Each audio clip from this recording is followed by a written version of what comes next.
What's cracking, YouTube? Welcome back to Myers Two-Stroke RC Garage. And guys, I'm just coming at you with a little quick update video.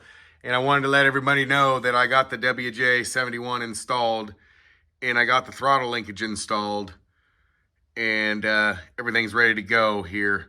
I just haven't put the pipe on. I got this done today.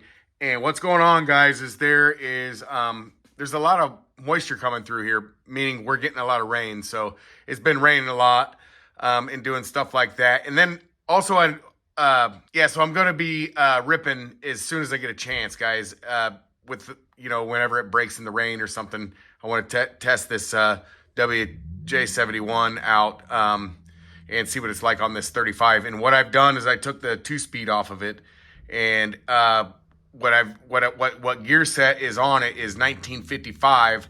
And then what I'm going to do is I'm going to put the A-Kill 195 super spikes on it. And so that will add one gear set, or 2 gear sets, to this, to the setup. So in all, I'll be running 21 53s. So we're going to see what that's like with the more aggressive spikes on it and everything like that. And the other thing I wanted to mention, guys, is one thing I had to do.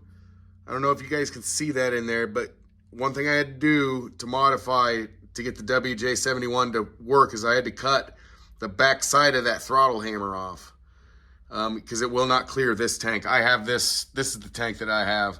I don't know if there's different ones out there. And then I was also going to say you can get to those needles and you can adjust them.